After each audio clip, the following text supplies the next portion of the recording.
didn't want to be crazy. I'd worked so hard to get back to normal. So as my second bout of mania began, I was just in denial about it because I couldn't face it. So because I didn't face it, it got out of control. Same thing, horrible end of the world psychosis, long 2-year depression. And during that depression, that second time, it was like I knew I was crazy now. It was really hard not to kill myself. My first life was gone. My second attempt to rebuild it didn't work. And I had to deal with the fact that I was crazy. And that was like, I don't even know how to explain how difficult that was for me to accept.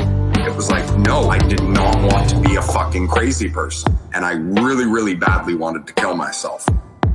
The one big turning point for me was my sister burned me a CD, and it was a live performance of the band Choking Victim. It was them on a radio station. So the album's called Christmas with the Victim. And it's that around Christmas, Choking Victim were on some New York radio station. And they were playing a few live songs. You know, they were playing songs and then taking audience questions. And at one point, Sascha, the bass player for Choking Victim, and I think the radio host brought up that he was bipolar and that he was involved in mental health groups and that he'd written articles on being bipolar. Like, I loved the band's Choking Victim and Leftover Crack. But at that point, I didn't know any of those personal details about DeBrol. But hearing him, like, he's on the radio, and he was just so casual about the fact that he was bipolar. And all his bandmates were treating him with respect. The guy interviewing him was, like, interested in his experience. Nobody was putting Sascha down.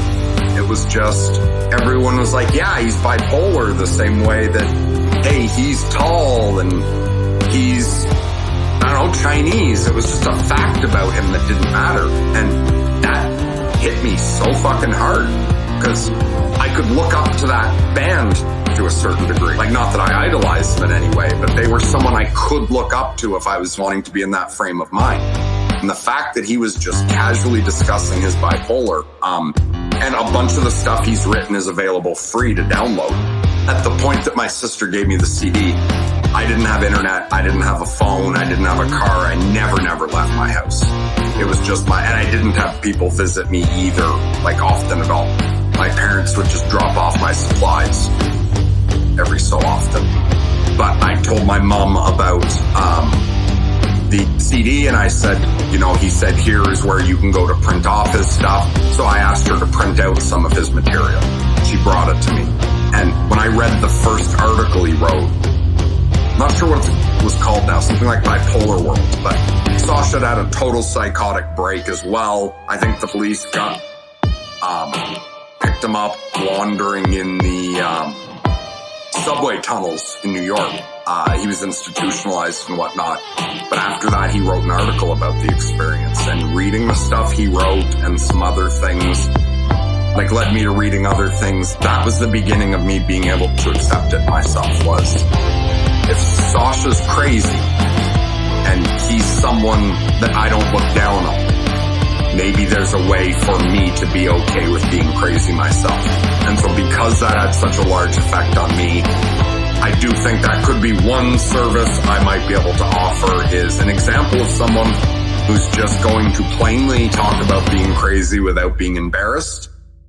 And hopefully, if anyone else needs to see that example, and that I'm the right person to be that example, hopefully they find this stuff, because just accepting what it is allows you to deal with it.